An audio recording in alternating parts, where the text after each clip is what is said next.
Listener discretion is advised. So today I'm going to be talking about La Mirada punks, who earned themselves the reputation of one of the deadliest punk rock gangs in history. Don't like that. They're not supposed to be deadly. Well, they first emerged on the scene in 1977 outside of Los Angeles, California. There's like a suburb of LA called La Mirada. Okay. They were growing in numbers and hitting their peak in the 80s, obviously. LMP was bloodthirsty and would show up to shows with huge crowds to dominate any other punk gangs that might be in attendance, of which there were like a lot of punk gangs. So it was just a gang. It wasn't a band. No. Okay. No. They pulled shit like stabbing random innocent and unaffiliated concert attendees. That's great. And even once trapped the lead singer of a band that they went to see in a trash can for several hours just to fuck with him and like humiliate him. Oh my God. They bought tickets to see that band and then they did that to the lead singer? Correct. I don't think they were there for the music. They weren't. God damn it. So, like, bodies in various states of maim would be found, like, laid out in the pit and in the streets around States venues of after maim. they rolled through a show. Like, they were fucking bonkers. Oh my God. I think I'm starting to understand why my mom was such a nut about us going to concerts when we were like 14. La Mirada and I thought she was punks, like insane, but like you hear this shit and like they were shit not can going to be happen. at the Newfound Glory concert at The Quest in downtown You- Minneapolis. can't guarantee that. You're right. I can't. But the Can risk now is low. she was there and it was in the past. That's It didn't true. happen. It certainly didn't happen. Let me take a sip because wow. Well, especially if like, oh, sorry. Go I was ahead. going to say, I thought you were sipping in response to Kenyon's mom's neuroticism. Mania. Mania. Yeah, Gentle mania. like we were saying earlier, our punk scene was so commercialized and like fucking milk toast compared to what your like, mom she grew was up with. Right. young right. in the 70s, and so she was probably hearing about this shit. Yeah. It's starting to make more sense why Yeah. she was so overprotective. You're Right. becoming your mother. Shit. You are. We'll help rein becoming you your in. mother. You That's- did tell me to shoot you in the face if you ever became like your mom. So I'm just saying. I'm buying a gun so we can make this happen. Don't you dare. Okay. I won't shoot you, but Just in case. yet. Don't We'll see. buy a gun is what I meant. I mean, I can do whatever I want. I'm a red-blooded American. In an interview with biographers chronicling the violence of the LA punk scene, Vice asked, quote, La Mirada punks were a diverse crew, but what bound them together? Heath Mattioli responds, I'll answer that. Hate. They hated themselves, so they wanted you to feel a bit of that. They didn't know that's what they were doing, but the psychological profile behind it was what it was really about. Co-author David Spacone chimed in, the hate was fun. Destroying things was fun. You had the hippie movement, kids getting together and trying to battle society, but it was much more fun to just battle each other. There's a lot of introspection and articulation among dysfunctional youth. It's just all reaction. Yeah. Yeah. I mean, that makes sense. And it's way easier to like fuck shit up than it is to try to like build a more utopic society. Yeah. To give Yeah. peace a chance. Yeah. It's a lot easier to just beat the shit out of each other for sure. So white supremacist and neo-Nazi anti-Semitic punk gangs were on the rise in nearby Orange County, where areas like Fullerton, Costa Mesa, and Huntington Beach were controlled by alt-right punk gangs that were bleeding into LA territory, despite the efforts of the LA punk gangs to, quote, keep Nazis out of their scene. So Make this your is own from- goddamn music. Oh, right. You can't because you're You can't. fascist. Right. You have Pathetic. Wagner and that's it. That's all you've got. This is from LA Mag. Cut. Quote, John Doe, bassist and a founding member of the band X, and obviously that's like his stage name, witnessed the rise of fascist attitudes in the hardcore scene firsthand and saw it as a bastardization of what attracted him to punk in the first place. The entire essence of being a punk, as he puts it, quote, never letting someone tell you what to do. But somehow factions of the hardcore scene managed to flip that notion on its head to the point where it became, Doe says, if you don't look and act like us, get lost, or like basically get your ass kicked. Yeah, it's so weird. It's like the exact inverse. Opposite. I know. But everything is like a mobilist strip, however you say that. Mobius strip. Where like the far end of something twists and becomes the far end of the opposite. Yeah, for sure. Absolutely. But OC punk enthusiasts tend to disagree. So Orange County punks. Quote, Dan O'Mahony, a Huntington Beach-born activist and singer for the mid-'80s hardcore band No for an Answer, remembers things differently. I think it's a whitewash of the past to say that you saw more of the nationalistic shit in the OC, O'Mahony says. LA had its problems. The first place I remember encountering white power skinheads was at a hardcore show at the Olympic Auditorium in downtown. I've been going to hardcore shows for 30 years and had my ass kicked once, and it was in LA. However, he does agree that the situation was worse in Orange County because, quote, there was way more tolerance and far less pushback. It's just like, it's a super white area. It's not as I've like seen the OC. extremist kind of. Yeah, so he's People saying tend to like, be a little more. he's saying, I don't necessarily think that we had like more neo-Nazi punks in the OC. They just were less afraid of getting. But they could be more out in the open because it's such a white area that like they're not getting any pushback. It's basically a suburb too. Exactly, And like exactly. LA, you have like downtown intensity. It's just a much more diverse area, and you're probably going to get fucking punched for having a swastika on your shirt. That makes in a absolute different area sense, or a more yeah. diverse area. Yeah. It says there was way more tolerance and far less pushback for racist behavior. Orange County, especially back then, was one of the most conservative and homogenous counties in the country.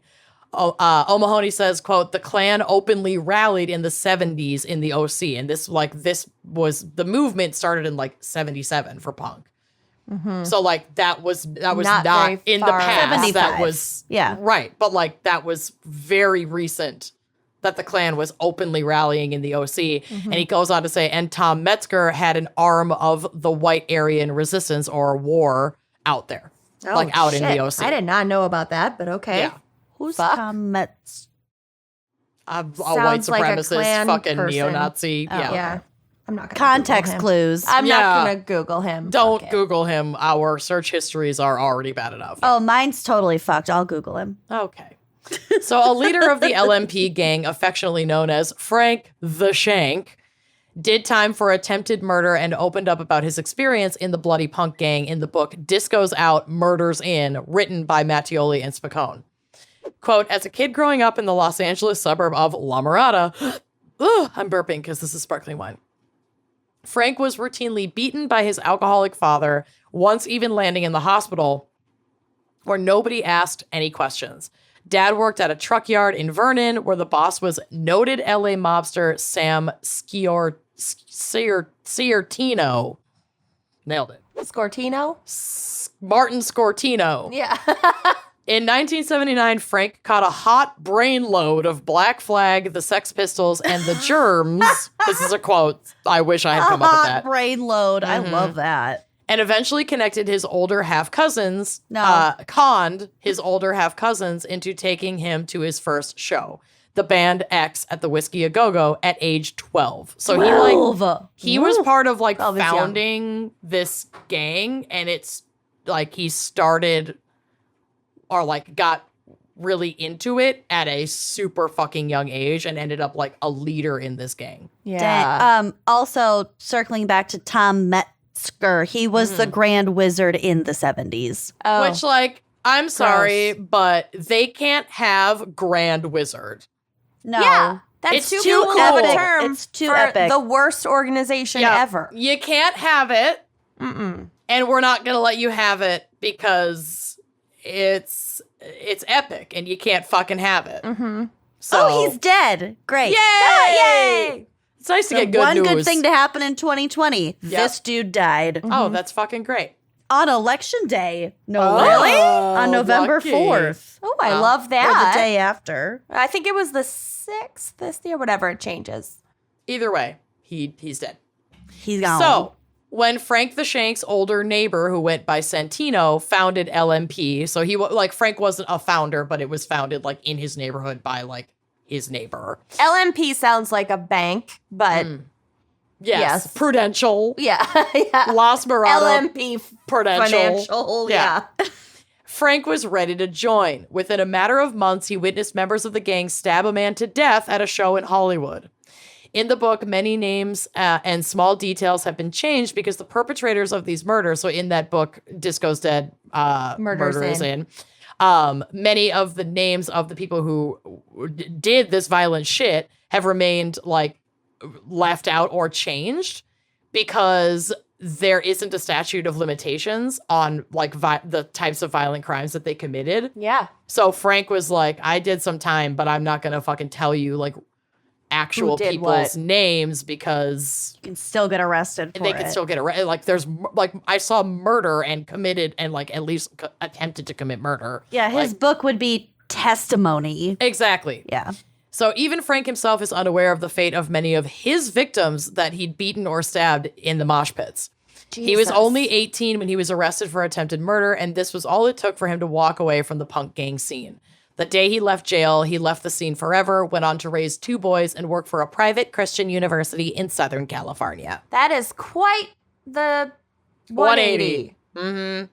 While many members of the gang have not been convicted of the violent crimes committed, a couple certainly did in June of 2007. I wish he had named names. I know. I can name names. They killed people. They hurt people. I know. But, you know, I also like sort of get it. You're going to do this big like book using your name. I mean, it would put him in danger. It would be very dangerous for him to do that. I probably, if I were in the unfortunate position of being in his, I probably wouldn't have either. Yeah.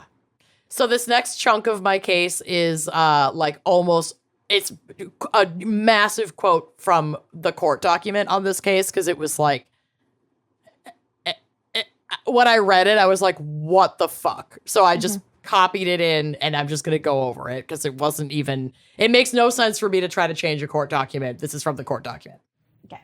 So this says, Stephanie Walton knew victim Brett Engerman for about 2 years before he was killed. She would usually see Engerman, sorry, not Engerman. R's and M's look the same to me. At the home of the Robinsons, so like mutual friends. One day, the two of them decided to get high and went for a walk by a liquor store. Tyson Brose pulled up and they got in Brose's vehicle. 2 other males were in the vehicle already. They drove up toward a house where Walton knew that she could get some methamphetamine. Walton got out of the vehicle at a 7-Eleven. She was around the corner when Engerman, the victim, ran up behind her and said he just took $20 from the men in the vehicle. Walton went her own way and Engerman went back to the Robinsons' house. After Engerman took the $20, a group of 6 men came to the Robinsons' house looking for Engerman. They spotted the house. They like followed them, or they knew that where he was going. I think that she ran on him. I think that this. Well, no, she walked off. The girl that he was with. He took the $20. I think this was like an area where they knew to go do meth. She wanted to get meth. And they were going to go to this house and like hang out and do drugs. So whether they followed them there or not, it wasn't far away. And I think it was like a known pretty area. obvious where to go. Okay. Exactly. So Rebecca Robinson, one of the people who lived there, said, I guess he took some money of theirs because, you know, he was supposed to buy them drugs or something like that. Robinson did not let Engerman go inside. Robinson offered to pay back the $20 Engerman took, but Brose refused, saying it was the principle of the matter. Tyson Brose is a tough name. Yeah, that's a rough one. I wouldn't fuck with Brose. Brose. Yeah. Bold. Nose before bros. Engerman a came nose from me, outside. bros. It's a nose bros zones. Engerman came outside and the men were posturing and gathered in a U shape around Engerman. Robinson's son came outside and said the group disrespected his mother because she was like, you can't come in here. And they were like, fuck that. We're coming onto your property and we're going to fuck this guy up. So her son came out and was like, you guys fuck off. Said that the group disrespected his mother when they didn't leave after she asked them to leave. Yeah. Then Engerman and Robinson's son went back inside. She testified, then just so fast, I can't even comprehend how he did it. I heard a crackling sound around the side of the house, and my son was lying over the fence, cocking a shotgun, like trying to point a gun at them. At that point, the guy started running up the driveway, and Robinson grabbed onto the end of the gun because she didn't want her son to shoot anyone. So she intervened, got the gun away from him. Yeah. Then the group of men ran off because they're like, oh, fuck, this guy's got a gun and he's going to shoot us. So on May 9th, 1998, the day of the homicide, Sarah Barnard lived on Rye Street in La Habra. That's not really relevant, but it was in the document. Engelman came to visit her at her house at about 3 p.m. Defendant Jeremichael Cooley and several other persons, including Joseph Richard Duran and Bros, arrived. Duran. Some of these names. They're all really outrageous. It's a lot. Jeremichael. That's a mouthful. Duran. I can't. All of Jeremichael was a bullfrog. Arrived at the house in a Suburban. Barnard said she became familiar with the group known as La Mirada Punks because her sister had dated Duran. Barnard told Bros she didn't want Duran.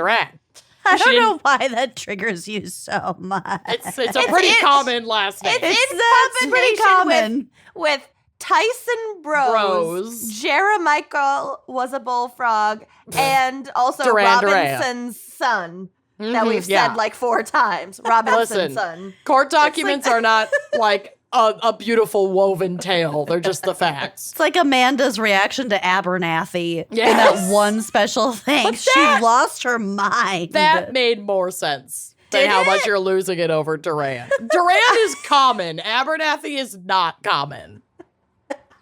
Keep up. Well, I sure hope you liked that clip. If you did like that clip, make sure you are subscribing to our YouTube channel, leaving us a nice review, and joining us on Patreon for even more video content, audio content, salacious content all around. Come join us. Treat yourself.